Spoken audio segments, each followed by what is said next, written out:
However, at this point, we've exceeded the capacity of this room, and so we've asked for a judgment call and are currently engaged with our local fire department here to find out if we can continue to support this. Okay. Excuse me one second.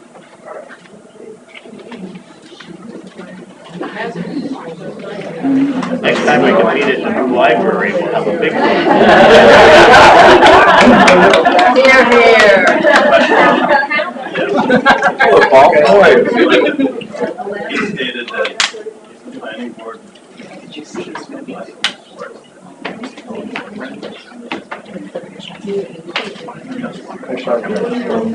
That's the church. That's the church right there. I've been by it.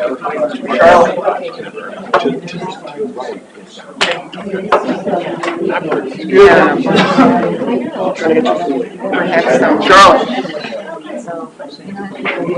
Of course, we'll make a casserole. We already did at that point Friday. We're on, okay? You're recording? Okay. The recording time. No swearing. All right, so just real quick, bring everybody up to date. So we've been kind of given the green light. It's a semi-green light here, so we've got to keep things rather abridged this evening. If it starts to extend more than 15 minutes, they want us to break it up. Again, really appreciate everybody's outcoming and the support here. Would really like to ask that if we're going to muster this much people in the future, that if we could give the board some notice on this, because then we can convene these meetings in a more appropriate setting, like the MPR room in the school, which we've done before in some rather big projects. So again, really like the support, but would really appreciate it if you guys could give us a heads up, from the leadership of the organizations, to say, hey, we've got a lot of people coming, and we'd like to be able to support this somewhere else. It would help us move forward. Okay. So with that said, we'd like to open up the August 2nd Planning Board work session, and note for the record that the proceedings are being recorded, and ask for a roll call. James Connolly. Frank Catapano. Dave Moore. Rich Windsor. John McDevitt. Chip Buzzy. Steve Girardo, alternate. So first item on our agenda tonight is, surprisingly enough, the Weeks Library expansion. So again, we've got to keep it a little bit abridged. Unless people start leaving, we've got to keep it abridged. With that, I would yield the floor and would love to have an update and see where you guys are at. All right, well, thank you very much. Thanks everybody for coming out. As you know, that's the Weeks Library. We just, very quickly, the site plan right there. To the left is the Parish House, and to the right is the Weeks with the addition. And we have Tim tonight from Underwood who will walk us through, this is a diagram of the drainage, stormwater drainage. And Tim, if you would, walk us through the design. Sure. Concept. I didn't bring a copy for everybody here, but I have 8 copies that you guys can pass around. This is the basis of design. And again, this is a very conceptual design at this point. We're still looking at the footprint and looking at the site, but we've done test pits and found that the soils are very good. They're an A soil, so they have a very high infiltration rate. So the way we've decided to set up this design is, since the proposed building will most likely have a hip roof, that's with my assumption to match the roof design of the existing building. You can kind of break up the drainage area into these 5 different areas, the 4 different areas as far as the building goes, and then drainage area 5 is the paved driveway, and then the parking there that's proposed as well.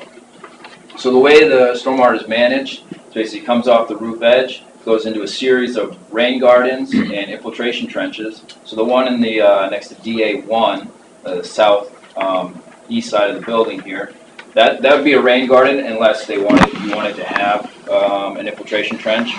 So that would be just a linear rain garden, and then a perimeter infiltration trench all the way around the building. It's really just an expanded foot drain.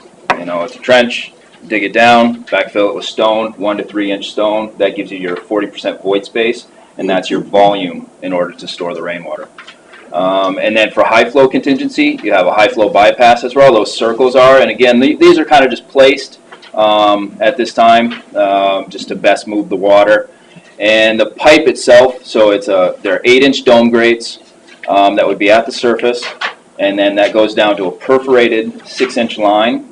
And so that 6-inch line, so the water can get in there, it can distribute it into the stone, but it also can accept it from the stone if groundwater is high for one reason or another. So that pipe is designed to pass the 10-year peak flow, and that's the AOT rules. And so it can slope around. We have a really steep grade across this site down to that northwest corner, and that would be the discharge point. It's likely water won't get there based on how the stormwater is just being dispersed along the way, infiltrating into the groundwater, infiltrating into the native soils. But in that corner would be either a level spreader and some bushes, but we also have some designs to figure out as well as far as the egress for the building. So that's it in a nutshell. I guess off the paved area, that's a drainage grate there on the top, the west side of that parking area, DA5. That would just be a typical drainage grate. It would drop into a solid pipe, and that solid pipe would connect into the perforated line and then feed it into the, so that volume that's generated off the paved area would feed into, so the system is sized to manage that volume as well. As you go through the report, I did a very conservative design. You can see I have it based on the 1 through the 50-year storm events. And basic calculations, a 50-year storm event can be managed on site. 100% of the runoff from the impervious cover on site can be managed on site. And we just felt that this design fit in best with the architectural layout and the look of the building, and didn't require building one primary location for all the stormwater to be fed to, which, you know, that would be a whole nother excavation. So this kind of works with the site, and again, this isn't set in stone. Stormwater itself is very flexible. The key points is that the soils that you have there are very high infiltration rate, so it's all about getting the water from the surface into some sort of underground vault or stone chamber, and then it'll infiltrate into the groundwater system from there. So I know we're bringing this, you know, you haven't had a chance to look at this, this is preliminary, so I suspect we'd be coming back at some point. So do you want to ask questions, or do you want to just review the septic as well? So, tonight's predominantly a work session, okay? And so the way I would see this is you just kind of bring us up to speed on where you're at. And then, you know, once we get to a point where you guys have, you know, plans that would be as a submission, and we use that a little bit loosely here. And, you know, speaking from the board, I think our position here is that we'll look at this as we would any other plan in town, okay? You know, if it would have been Lowe's, we'd look at it the same way and say, okay, here's where it is compliant, here's where it's non-compliant, and then basically from that, we would develop, you know, a set of findings for the selectmen to review and understand what they would be, what they would be supporting or not. Because again, it's not up to us to grant approval or disapproval for this. All we're doing is providing more of an advisory capacity to the select board at this point. And so I think at this point, we'd like to pursue in that fashion where you guys would come to us with a full set of plans. Yep. And then from that full set of plans, you know, we start scheduling time at our, you know, at our standard meetings and start hashing through it like we normally would, talking about engineering review and everything else. So I think it's a great point to be able to get kind of an update. It's been a while since we've seen anything, you know, since before the warrant article passed. So if you guys can kind of bring us up to speed on everything you got, you know, parking, you got septic and everything else, start to clue us in on where you are. Okay, so that's the drainage. We can jump right into the septic. And again, the concept that we were proposing here is that everything is all on one site. And everything fits on the site itself. Another So this is packet another for the subsurface disposal. package calculations for the septic system. Yep. So it's roughly the same idea, same format as far as the package that you're getting. In this one, there are two alternatives. There's an alternative A and alternative B, and we'll kind of walk through those. So alternative A takes advantage of the existing location where the septic and leach field are now. And this is so if there's gonna be paving there, we have to go with a chamber style system. That way you have the H20 loading, the vehicle loading there, and so these 8 chambers that I have fitted in there meet the flow rates from the parish and the proposed daily occupancy of the library of 150 people per day and 10 employees per day. So that's a max occupancy. That's everybody using the bathroom every day. That many people every day. This system will meet that load, and that's the DES criteria. You can see those dash lines, the long dash, short dash. Those are all setbacks that are required by DES. You got foundation setbacks, property line setbacks, and then from the proposed library, that's a 15-foot setback from the stormwater, which is considered a foundation drain in their eyes. So that's 15 foot. So just so you can see, it all fits on the site in that same location and manages the flows from both buildings. So again, this is basically the concept, and you can see that we're essentially going to rebuild this system that's there. We're going to pick up the parish house as it already is on the library site, and then the library feeds into it. So that's pretty much it when it comes to both the design of the drainage and the design of the septic. And so that's pretty much where we're at. You can see what we've spent a lot of time doing is, Tim pointed out, is working through the concept, working through the calculations, working with DES to say that this is all compliant in state and would be approved by the state. So again, that's sort of an update. We don't have much more, and I know you want to keep this a bridge. Yeah, sorry. I don't know if we want to look at the other alternative too, or Yeah, please. just real quick. Sorry, the alternative B. Yeah.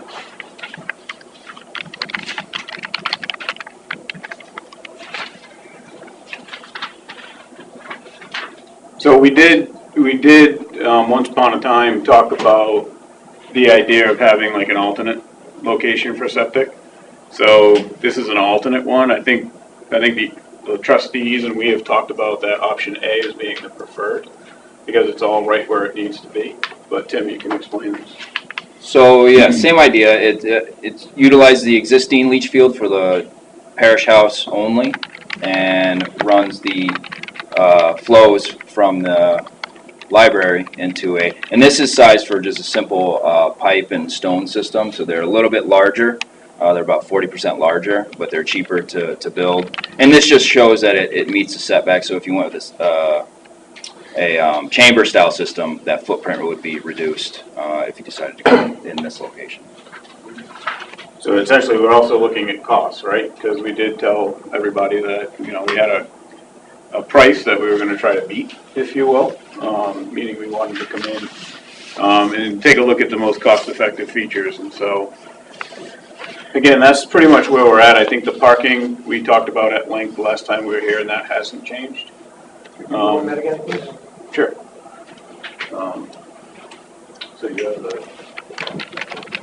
So the idea is that we would leave the cars where they are now on, there you go. So Post Road 151, the parking pretty much remains as is. We would have the 4 additional parking spaces to what currently takes place now around the parish house. The school is working with us to dedicate parking spaces up in front of their parking lot, obviously to get more capacity in terms of parking.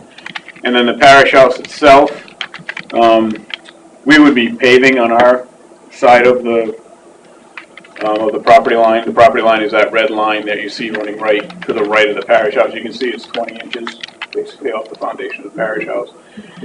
And then if the parish house wanted to come in front of the board and sort of do some things over there, they could.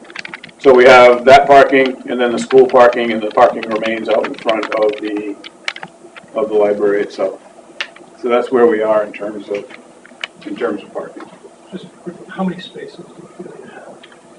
It was 20 something, or Craig McLaughlin, there are 16 spaces between the parish house and the library, and then an additional 10, as we mentioned before, made available through a cooperative agreement with the school.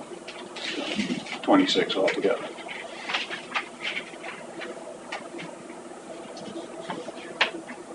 So the other thing that we, just for what it's worth, and we can come back and talk about it next time, is I believe the select board has said, is there any way to make the building smaller? And so we haven't explored that, we haven't talked about that or anything. But obviously, working with Tim, he said it all works at the size that it is. If we were to scooch in, see that 17-foot 4 dimension right there? Between the parish house and the library? If we were to scooch that in a few feet, obviously it's more space. And then same thing with the 8-foot 6 that you see down on the property line to the right, to the neighbor. If we were to scooch that in, it would just become more space. And we can take a look at that, if that's something that everybody agrees would be beneficial. But we haven't looked at it yet. And so we just wanted to know what your thoughts were as the planning board. Yeah, so again, I kind of fall back to, we want to see your plan. Okay. Right? Yep. And then we'll hash it through if, from a pure zoning perspective, 8-6 or 0-6, neither one of them are compliant. Right. That's right. Yep. Okay. So anyway, that's the thought, and that's what we were prepared to talk about tonight. So if there aren't any questions, or if there are any questions, we can allow you So, to move along. real quick, go around the board, just because we've got to be able to release some folks. The only question I have is what cost per square foot are you at right now? It's the same cost per square foot that was in this. What's the amount? I don't remember. That's my question. Sorry. It's in the budget. The storm drainage? Yep. Infiltration, you have it over here next to the existing library, and I'm not really sure what the foundation, I would assume it's probably stacked granite blocks on a building that old.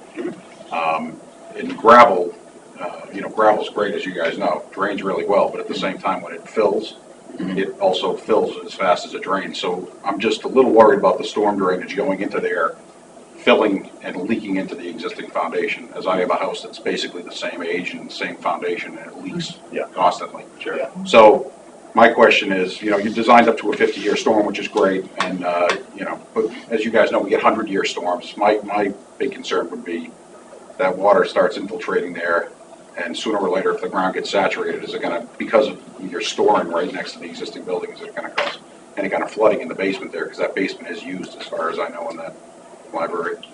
So. Yeah, so both of those, we'll work that through with the civil engineer, with Tim, because we would have waterproofing and deck proofing around those. Around the existing, I know that I'm not worried about the new foundation, that's gonna be sprayed, sealed. Right, but even the new, that spray and that seal you're talking about, Yeah. we extend that over, basically to where the stair is, from the corner all the way to the stair. Sure, where would the foundation drain come off of the new section? Where would it come off Yeah, of, because in a sense, like the where would it Yeah, daylight? where would you daylight it to? That northwest corner. Okay. If you look at your schematic there, I kind of drew it where the pipe ended, Okay, It's yeah, like- I didn't know. Basically, I just left it maybe 20 feet from the property line, so there's two lines, one going around this way, one coming around this way, and just left it back a ways. You can kind of see where I know there's a lot of colors there, but where those blue lines kind of end in that northwest corner. Okay, So that's where it daylight. okay, great, thank you. And on a 100-year storm, which, as you guys know, we've had a few of them. Yeah. How much extra runoff compared to what's on the existing site now would occur? I would likely say very little. Okay. Really, That's something you just- can just get us because- to analyze? Yeah, absolutely. And the way I designed this was that all of the stormwater being delivered instantaneously. Like, if you look at the 50-year storm, what was the number on that? There's, I don't have it, It was I'm maybe- sure, it was like 7 point something. Yeah, 7 inches of rain, per so hour. instantly being falling out of the sky, hitting Right. the entire site and getting to that pipe immediately. That's how you do that margin of safety. So even the 100-year storm. And that would be for static storage as well. So all of it can fit in there immediately, but you also have water going out. Okay, and then area 5 there, which is, that's some kind of stormwater, That's the- detention, that's below the septic? No, that's just the Showing paved. Oh, that's paved. And that drains to that, see that little rectangle I put in there? That's Yep. just a drainage grate. Okay. That feeds in. And the stone is sized such that it'll manage Okay, that. I thought you guys were creating like a full leach field of storage for water, Yeah. and you know, saying you're gonna put a leach field on top of something that's gonna drain water off site, it doesn't sound very, yeah, okay. All right, sorry, no, that's me. Yeah, my only question is on parking. If the school has a large function, which they have many during the year, sometimes their parking overflows into the library area along the street. How does the library plan on handling parking for visitors to the library if there's a major school function? Right, so we've talked about that prior to the bond, and the idea is that we went through an analysis that Craig went through with the school as to when it's being used, when it's not being used, and those few peak times where the school identified when they have their big events, the library would obviously not schedule an event at that same time. Right, but couldn't that just impact normal visitor traffic to the library? You know, because I know they have evening functions and they have day functions where their parking lot gets packed and you have cars up and down the street at that point. So that would just be my question, if that happens. Pardon me, if I may. In mid-February, we made a presentation to the planning board, and I'm sorry, I don't recall if you were here. But we had a series of slides that show the parking load at different times of the day and the week. Right. And then we analyzed them, and what Ron is saying was that during a special event, the library and presumably the church as well would not plan to have a major function when the school is having one of their... Right, and I understand that. I didn't know if it was going to impact just regular traffic to the library. Not function, but just visitor traffic. I totally agree. We do not schedule when there's a school function. Right. We know when those things are happening. Denise, you have to say your name. I'm sorry, Denise Grimsley, library director. We don't, because we know we won't get anybody because everybody's at the school. Right. So. And if patrons can't, if you're asking if there won't be parking for our patrons, that shouldn't happen because they don't tend to park by us. I'm not aware of anybody parking by us. I know that they park when the Women's Club does the craft fair. I've seen that, but I've never seen anybody come over and park by us for any of the school events. They may park by the parish house, but they're not parking in our 4 spots there or in front of our library. Okay. And in general, those 4 spots would accommodate anything you need? Yes, that we should be fine with that. John? Well, until we have the engineered plan, there's really not too much we can do. So I'll just tell you that what I will be looking for is a stormwater management plan. I'll be interested in the septic. Do you have any plans on doing a traffic analysis in regards to safety, in regards to parking in front of the school? I have a concern with that, which you may be able to alleviate, but there was a child who was almost killed several years ago right in front of that library. So that would be a concern of mine. I would also advise that on those engineered plans, I've talked to our chair, and he's going to the planning board to pay, once we get those engineered plans, to have it reviewed by our engineer. And that's the normal thing that we would do on any type of large development in town. So our town engineer I would want him to review your plans as well, and the board would pay for that. Okay. Chip? Really?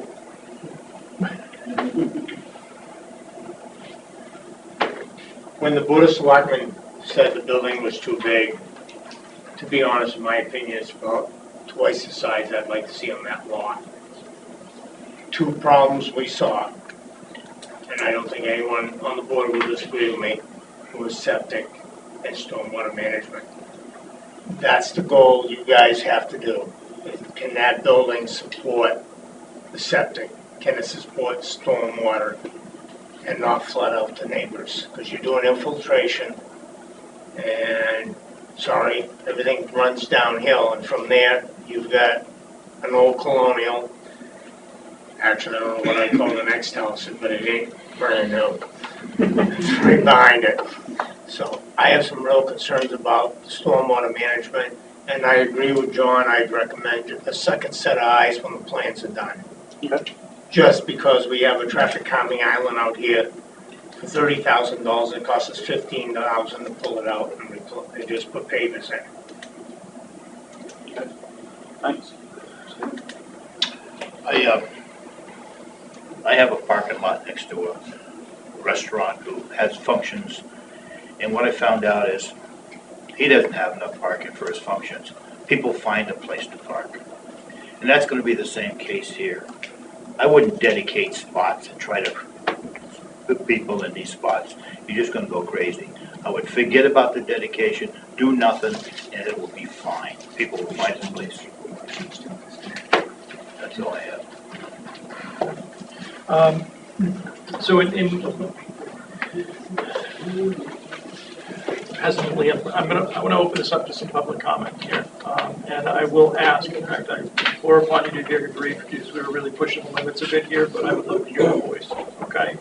Would anyone have anything this time? All right, then I will close. Oh, late taker. How many of Your name, all of please. you are on J Man, September Drive? How many of you have been in the library recently? During the day, when they have having functions, and when they're having kids in there in the afternoon, every afternoon after school? Has anybody been in there then? Not every afternoon, but I've been in there. Okay, I have 5 children who use it years ago. okay. Years ago, The building hasn't changed, has it? though. No, but I think the use of it has changed. There are a lot of people who use that library in and out. I mean, they're not there for a long period of time, but, you know, they're in and out. And the school kids really rely upon that after school. Jane, you need to tell who you are. She did. I did. Okay, sorry, I I didn't hear already you. did. Yeah, one of the- Okay, And that's one of the concerns regarding parking and traffic. and Safety. Well, it's not that people are there for 4 hours, you know, people come in with their kids, they get a book, and the school kids walk there. So, one of the things, and I really want to make sure that we all understand this, because it's really, really critical, is to understand what the planning board does. Speak up. The planning board does not rule in favor of the library or against the library. Okay, that's not our role here. We have a set of rules that the town has passed. Every one of you as constituents of this town have voted on the town's zoning. And you've also taken part in our master planning. And all of these things come together to devise this rule book right here, which is, in this case, a very beat-up 3-ring binder. So in that 3-ring binder is a set of rules. And those rules tell us what we can and cannot do. And what we don't have is latitude. There are certain places where we do and certain places that we don't, okay? And so to that end, in this particular instance, it's a little more convoluted because where it is a public building, we don't say whether it can happen or not. If it wasn't a public building, we could say, yes, this meets the zoning and you're approved, or no, it doesn't meet the zoning, you're not approved, okay? In this instance, we don't have that. That's not a role we have. And so all we're doing is serving as, again, as an advisory capacity to the select board to say, if this was a plan that were to come in front of the planning board, based on the fundamentals of the plan that was put forth, would the board accept or grant that application? Okay? That is black and white. That's in this book. Okay? We don't look at it, it's not, and I understand your point, all right? There's a lot of kids that rely on that, and I think that's fantastic. My kids have been there too, not so much anymore, they're a little older now.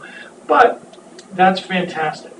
That being said, is this the right spot for it? Because what we have to do is we have to look at this and say, okay, does this building really fit on there? When you listen to the conversation that's going on, the conversation isn't about anything other than, is the stormwater going to work? Is the septic going to work? All right? How much are we encroaching on neighbors? Where's our parking? What's the safety? Traffic management? Those are the discussions that are happening here.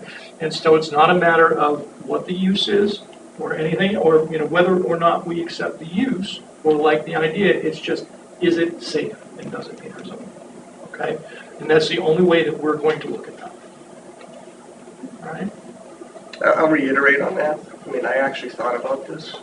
in regards to how we should approach it. And Rich and I haven't talked, that's exactly how I look at it. My job, or our job as a planning board, is to advise the selectmen regarding safety. Safety in the construction of the building. Safety for the people who work in that building and who are going to visit that building. And safety in regards to people exiting that building. That's what I view my job as, and that's what the opinion I'm going to provide in the end. It's all regarding safety. Donna Waldron, what sort of timeline are we on? I know it's difficult to think the ground freezing, but what could the timeline be? Well, we need engineered plans. We need the actual plans that you people are coming up with for this addition. We need the engineered plans. You know, we've had several meetings now, they're all conceptual. We need the engineered plans. Then we can look at it, digest it, review it, and give our opinions regarding it. But we can't do anything until we get those engineered plans. Right now, it's still very hypothetical, right? We've got a couple plans for this, we've got a couple plans for this. We need to be able to say, okay, here's the plan, as if you were gonna go to a construction company today and hand them the plans and say, go build this. And then from there, we take those plans and we start to digest those plans. And that's the point we need to get to before we can start hashing it out. Because at the end of the day, concepts are great, but they're meaningless because we need to spend money. We need to have engineers look at this too. We do this for every project that comes to town. We have a second set of eyes look at it. There's always a town engineer that reviews that. We also have, we have a town planner that works with us as well and provides, advisory capacity for us so that, he helps us interpret the law because at the end of the day, we're all volunteers too. Right. And so we have resources that we use to make sure that we're doing the right things by the little governing book that we have. And so a lot of it really comes down to first a set plan and then the ball set in motion. There's not a tremendous amount in front of the board right now, so we can move as quickly as these guys move. Craig McLaughlin, on that point as far as you needing detailed plans, I just want to point out that the selectmen have to date refused to process paying the architect. So we've gotten through that. We're still, with Lavalley's cooperation, we're still going full speed ahead. We have a binding agreement. But at some point, this is going to have to be resolved, and probably within the next 2 weeks.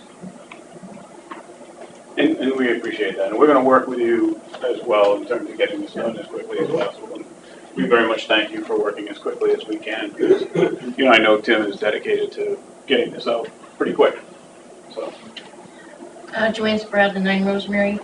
On the final plans, so the ones that you're going to bring to your architect, will they actually show you the spaces in front of the library and how much space encroaches into the street, including the sidewalk? Absolutely. So those will be on that and they'll Yes, be defined. They won't be. And that's exactly why we say we need plans. Because, you bring in a lot of elements here. You bring in the parish house and what's going on there. We can't take something in a new development and all of a sudden take the parish house and make that non-compliant now. Because that puts them in a world of trouble, okay? The parking issue, that's something that needs to be resolved. I haven't done the calculations. I don't know how many, what would be the standard parking spaces required for the building size, do you know? For a building of this size, we've done as few as 12 in the state. No, I meant by we've done our as much zoning. as 80. By our zoning. By our zoning. Oh, by your zoning? But we looked at, yeah. I'd have to look at it. That's okay. again, but- I would just do have know it if you in knew. there. Yeah. That'd be a question that we. Yeah, and so those are the things that, because those are all calculations that are built into our zoning for safe use of a property and make sure it's accessible and people can get in and out effectively. Do you require as many as Target? No, probably not. And so there's some leeway there. You can get waivers and things like that for that. So those are places where we have some opportunity to that far. And then you have Kathy Givitowski, Boxwood Path. Yeah. They have presented several concepts for septic or stormwater runoff. Is there any possibility that you could indicate which one you prefer before we continue to chew up money doing detailed plans of things you're going to reject? So the challenge there is one of the things that we'll rely on is our independent engineer to review the calculations and the plans as well. And so until they kind of, until the group comes to a consensus that this is what we're going to build, and, that's why we hire experts like this, so that they can put the best plan forward, right? And once they put the best plan forward, then we give it to an engineer and say, okay, is it the best plan to put forward? And the two of them work it out. And so either end of that costs us money. We could send this to a town engineer, and then the planning board pays for that, and it costs us money. And so it's kind of a chicken and egg thing right now. But realistically, we don't start a review of a project until we have a full set of plans. One of the first steps when you come in front of the planning board to have a project reviewed is to look for approval, is to have the application accepted as complete, okay? And what that means is there's a full set of plans. This is what we would intend to build, all right? And then from there, there's iterations back and forth, and there are changes that are made through that process. But here it is, this is our starting point, this is kind of the line in the sand, and this is where we feel comfortable, meaning, your engineers feel comfortable starting. And as you know, as I've said, we're trying to push this along as well. That's why we're willing to pay for our town engineer to look at that. Normally, the applicant pays that cost. So we're going to pay that cost instead of it coming out of the library fund. But we need him to review that. And we'll get those plans over to you right away. Chris Peters, we've been Greenland residents for just 4 years now, and I'm just confused about this whole process in that 5 months ago, we all voted, and we voted to go ahead with this project. And it seems that we're just kind of spinning wheels. And as a voter who did vote for this project and who feels pretty passionate about it, and I think that it's a project that this community really needs in terms of, I kind of envision this as more of a global school, library community, maybe the first of its kind in New Hampshire to have a library that's in such close proximity to a school. I'm a lifelong educator, and I just, I wonder, when is this going to kind of finally be resolved? And when will the voters in fact have what they voted for 5 months ago? So I can speak to it from a process, right? So welcome to the town. Glad to have you here. New home, or did you buy? So you guys had a new home when you got here, right? So did you build it, or was it built when you got here? You built it. Okay. Did you have a set of plans? They built it. You had a set of plans, right? Would you have built that house without a set of plans? We've never built a home before, so. I don't know. I can tell you. We put our hands in, we put our fate in Schindberg. Your builder would not have built this without a set of plans, okay? Because he needs those to know how to make that building safe, so make sure it doesn't fall down and all the calculations are done correctly. And that's exactly what we're talking about here. It's the same type of set of plans that you had, or your builder had, Eric had when he built your house, is the same thing we're looking for. Bigger scale, and actually higher risk, but that's exactly what we need. So right now, well, the voters have said, yes, we want to do this. The voters have said yes to what was a really pretty picture, okay? But it had there was nothing behind the walls yet. And so before we can make that pretty picture, we've got to make sure that everything behind the walls, well, make it stand up and make it hold the test of time and be safe for all of the users and residents and be the best that it can be for the town, right? And I agree, I think it's great. It is, I mean, the proximity to the school is fantastic. And sometimes we have to look at that and say, is this the right building for the site? And this one's really a little tough because we are beyond exceeding what that site really should have on it. That's an awful lot of building for that site. And again, if you look at where we are as a town and what the residents have said we want as a town, how do we want to maintain, keep the rural or the green in Greenland and all of these great little buzz phrases that have come out of our master planning, well, this violates a lot of this. And so it's a little bit of a slippery slope for us there. And so again, for us, we're going to provide an advisory capacity and say, here's what the zoning says, and this is where it is in compliance, and this is where it's not in compliance, or it's all in compliance, like how we go on. We accepted our plans and 4 months later, we were in our home. Yes, you accepted your And the plans. building inspector had to go out there and inspect that, so the town was involved in that as well. And if it's a development, Chinburg came to us and had to go through this board in order to build that development. So it's all a process, this is not a delaying tactic. As soon as we get those engineered plans, we can move right on it. We would really like those Engineered because, plans. we would really like those because we'd like to get started too. You know, I would really like to get down into the nuts and bolts and start to, you know, pull this apart and say, okay, where are we at? Right now, we just can't, right?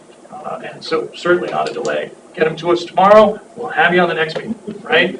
I mean, that's it. you know? Where do you live in town? What road? Cushman Way. Cushman Way. Yeah, Cushman Way probably took 6 months to permit, just the roads, before Eric even. Oh, that was a long one. It was. That was a long. I wasn't on the board, how long did it take Joe? Oh, that was the first conservation sub that we did. Right. So Turned out just to approve the sites, before any houses were built, took over a year. Yeah. So this isn't, Well, and no one's doing anything to the library commission on purpose. Like Rich said, we need information. You can't approve something without information. You know, your kids come to you and say, hey, can I go out? Do you say, yeah, sure, or do you say, where you going, who you going with? That's what we're looking for. Where you going, who you going with? So regrettably, I need to close public hearing because I think I've exceeded my 15 minutes by a little bit here. I, again, appreciate you all coming in, and, you know, if we have this much people again, we'd love to do this in the NPR where we can have a more suitable setting to support everybody. Are we supposed to notify you if we're coming to a meeting? Well, no. individually? So I'm assuming that you didn't all come here by accident. There was probably an email trail, there was probably some No. communication. As far as I'm concerned, no. Okay, all right. No. I'm surprised at that, and it's great. You know, and the reason I say that is we've had some really, really substantial development in this town, and we're lucky if 2 people show up. And so that's why I say there's a good chance that I have one more thing to say. Okay. Sitting as a selectman, there's one thing I just want to be upfront. Last meeting, there was a draw on appropriating funds for planning of this library. I personally don't have a problem going forward and approving funds being released for taking care of what the planning board's looking for at our next meeting Monday. To kind of give you a heads up, that's what I'm going for. Biggest problem, as I told you, is septic and stormwater. There are other issues, but those are the 2 big ones that are going to hold this whole project up if we don't get them solved. Just one last thing. The fire chief, I mean, we got 31 people here, and so we need to have a heads up because, and he was very kind when I talked to him, he says, if it keeps on 15 minutes, then okay, but after that, now it's been 45.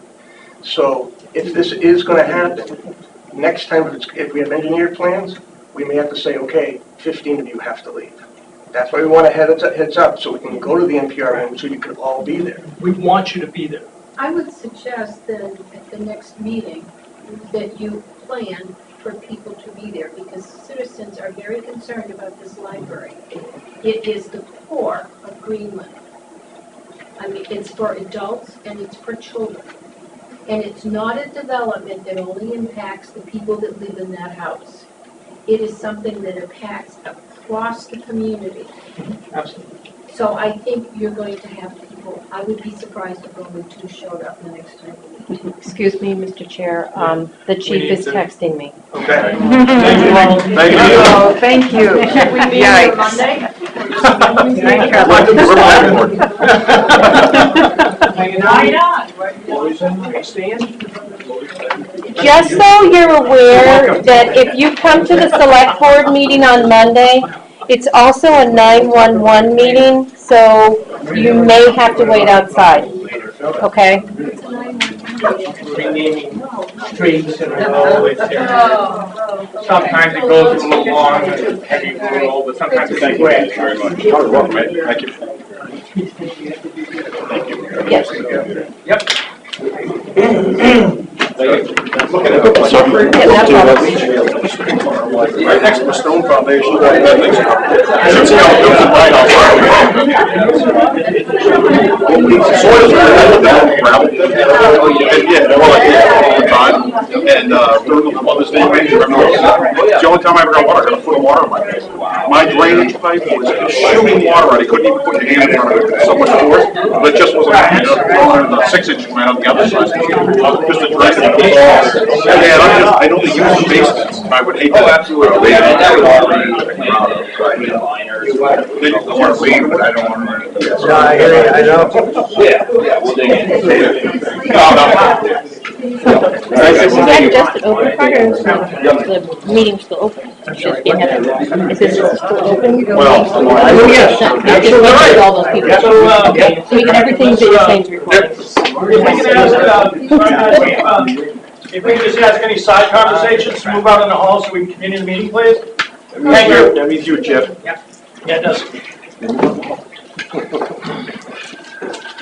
All right. I got 7 minutes to get the rest of this done. Because I figure it starts now. Next item on the agenda, approval of minutes. Do we have any minutes? They should be attached. We do. There should be 2 sets. Let's see what we got. June 21st. And the 19th. And we've got 21st, we've got a quorum. I move to approve the meeting minutes of June 21st. Second. All in favor? Aye. I wasn't here. Abstained. Opposed? 19. We got 4. Close one, right? 4. We have No, we need is 4, right? 4. We have 4. You have 4. Steve and Steve. Perfect. So, what? You could make the motion. I'll make a motion to accept the minutes of Thursday, July 19th. Second. All in favor? I abstained. Abstain. Opposed? I wasn't really there. Yes, Steve wasn't here. Oh, if you Yeah, weren't he there, then wasn't we there. could pass it I have to fix that. Yeah. All right, so, I rescind my acceptance. yeah, we'll have to put that back on. Charlotte wanted me to have 100% attendance, so she took me in. See? You get extra. You can't hold that sign up anymore. Oh, I can't. He gets a bag of Hershey Kisses Do we now. have any invoices, Charlotte? Yes, I do. Where's Katie? Okay. Frank, you're outstanding. I'm standing. How do we do this? We read the actual invoice? Yeah, no, just read the. Read what I have on I move top. to approve payment of the following invoices. From the planning board town budget, Hoosier Planning and Development, $685.68. From the planning board escrow account, Hoosier Planning and Development, $190. Second. All in favor? Aye. Opposed? Now you pass them to Rich so he can sign them, please. All right, what do we got coming up on the 16th? I have nothing. The other business here. Charlotte, do you know, did Mark ever reach out to the Portsmouth Planning Department in regards to his email that he sent out regarding Yes, his belief and that they did not interpret the RSA's? I don't think he's done anything since then, and I think that was going to be a discussion tonight. Was that under other business? Mark suggested that we contacted, that he was going to suggest to the Board of Selectmen that they move forward with getting outside counsel, since Yes. the town attorney is on the PDA executive board. Yep. And I believe it was discussed at the last Board of Selectmen meeting, and I'll let Paul take it from there. What I can tell you is the person who's been suggested to us was John Ratliff from the Donahue Tucker office, and it turns out he's representing Lonza. I tried to put that one in real quick, didn't it? I would like to cut in here a minute, please. And please do, yes, Steve has more information. I would like to say that we do not want an attorney on this right away. Okay. Let the people, you've got your email, okay, the people that's gonna give them a couple weeks. At the TAC meeting, this last TAC meeting, I made up a packet. And a funny thing too, I was I sit next to Juliet Walker. I've sat next to her for 8 years. I knew she was from Portsmouth, but I didn't even know what she did for a job. And the packet contained stuff that she already saw, and I pulled out the minutes where Paul says, and I agree with him, that we need to get on the 10-year plan. Well, that was my goal at that meeting, is to get on the 10-year plan. And I knew I had a pretty good chance of getting on the agenda because Rich McDermott, who is a chair, I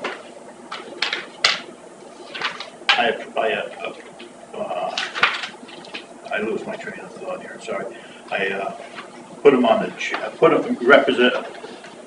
I represented him as chair and for vote, and so he did put me on the agenda. So on the agenda, we were Route 33, and I gave Juliet Walker a packet. She just put it aside, and she said a few things, and the thing she said that was, I want to pass on, she says, Lonza's not bringing 1,000 people in all at once, they're bringing in 100 a year for 10 years, okay?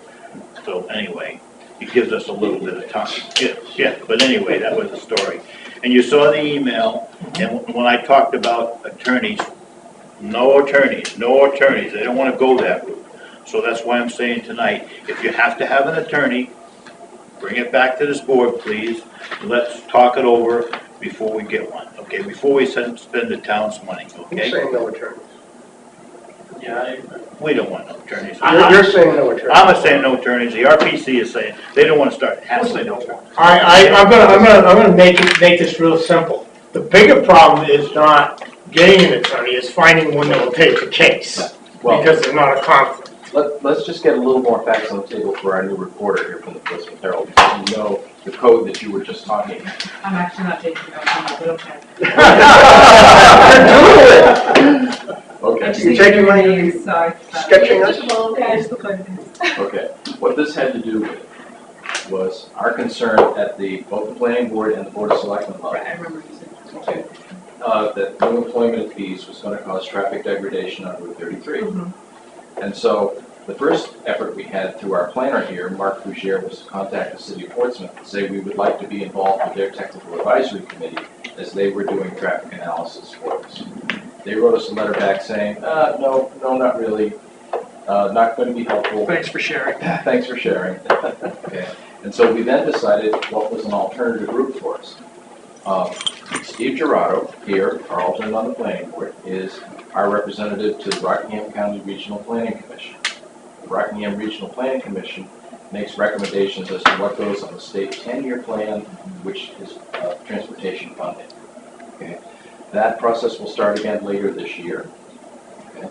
And it runs through the Department of Transportation and a group called GASSET, the Governor's Advisory Committee on Intermodal Transportation, which involves executive counselors. Okay. Our basic problem is that they spent tons and tons of money on the Route 16 corridor and the bridges, and they spent nothing on the Route 33 corridor. Okay, so we've been advised through Steve that the Regional Planning Commission agrees with that point. The TAC meeting, Technical Advisory Committee. Of the Regional Planning Commission. Correct. Agrees with that point and wants to help us in our efforts to get a project on the 10-year plan. Okay, so I just wanted to flesh that out because he was kind of talking in code. I would like totally sit with you. If I were going to write anything on that, because that's pretty complicated. Have you ever been on 33 at like 3 o'clock, Yes. 5? Yeah. I mean, 8:30 in the the morning when it's backed up. Bayside, the light over by Sutton Sawyer, it's packed, it's stopped. Yeah, but not to play devil's advocate, how does that affect really Greenland residents? It's really a short span that cuts through Greenland. I think it's more inconvenient for those traveling through Greenland, Manchester, etc. I don't think you're gonna find, I We're think, saying 33. yeah, I don't think if you're living on Great Bay. Yeah, down try there- coming out Great No, Bay. I Just play devil's advocate. John, how long do you wait when traffic backs up to Bayside? 2.5 You don't know how many minutes? times I have got in my car for an accident at that intersection? Well, I guess the bigger problem is now I'm beginning to see the problem develop on the 151 corridor because people realize they can travel 151, come back around and pick up 101 that way. Absolutely. It is a problem. And I'm gonna disagree that I think we still should look for someone who can handle the case if it goes that far. Hopefully it does not, hopefully someone gets smart and realize, but the PDA's success has been our detriment. So I think there's, Whether you're there's affected as a town resident or someone driving through it, and that's the bigger problem. If you're driving through it, we need to let those people know, you need to contact somebody, call your rep and say, what the hell's going on, why don't they fix that? So as I see it, there's two tracks we're discussing here, right? One being get on the 10-year plan for 33, right? One track, right? We're not confident we need an attorney there, but I think the second track, and what I perceived to be the more important track myself, was the fact that none of these projects are being labeled as projects of regional impact, right? Yes. And None so- have been. Exactly, and so there's a bit of misinformation or misinterpretation happening somewhere where nobody is looking at projects of regional impact because there is a belief that it doesn't apply. And I think, at least my understanding when I spoke about an attorney in the last meeting was that's what we were doing with an attorney, was to try to have these qualified as projects of regional impact and giving Greenland a voice at the table. And I think Mark needs to follow through and contact the planning department and advise them of his belief that they're misinterpreting the RSAs or whatever it is. That they're, and he was pretty clear on that email that he thought that she didn't know what she was talking about. Right. So for nothing else, he needs to do that, just to cross the Ts and dot the Is and document that we are pursuing this. Or she May didn't know what she was I talking about. suggest that the planning board reaffirm that to the board of selectmen, meet Tuesdays, we can put him to work on that on Monday. So I would love to speak to our selectmen's rep and tell him to carry that forward to the select You board. can speak to the rep and the alternate at the same time. There we go. And We'll go around. One more, I got a we trifecta. will in fact be happy to bring that up as an item of new business. There's absolutely no easy solution to this. I'll be honest with you, I don't see an easy solution. I do, but get on the 10-year plan. We're not even a blip on the 10-year plan now. Just wait a couple of weeks, see what happens, give them a chance. Now, the other thing was, I mentioned to Julia that the $1 million thing, she wasn't too happy with that, okay? $1 million? Portsmouth would allocate $1 million to this fund, and It wasn't allocated dollar. Well, Mark Boucher had an idea, which was to say when the new development comes in, that any impact fees be in fact dedicated to transportation improvements. Now, of course, Portsmouth would not like to have it dedicated to transportation improvements that are not in Portsmouth. Okay, so I guess their lack of enthusiasm is rather understandable. Yes, I might have Why would similar they? lack of it. and they also have a department for doing this kind of thing in Portsmouth, checking. Portsmouth has a department that regulates departments. They're not residents, too. That's. Try to get a pothole fixed. All right. Any other good business? Vaughn, this evening? hold off on the attorney, please. All right. Don't spend the money foolishly. So what do we got for the hearing You next gotta week? locate. What do we got for the next hearing? Nothing, Nothing? The nothing. library. Excellent. All right, do you hear a motion? Motion to adjourn. Second. All in favor? Aye. Thank you all for coming. Thank you for your report.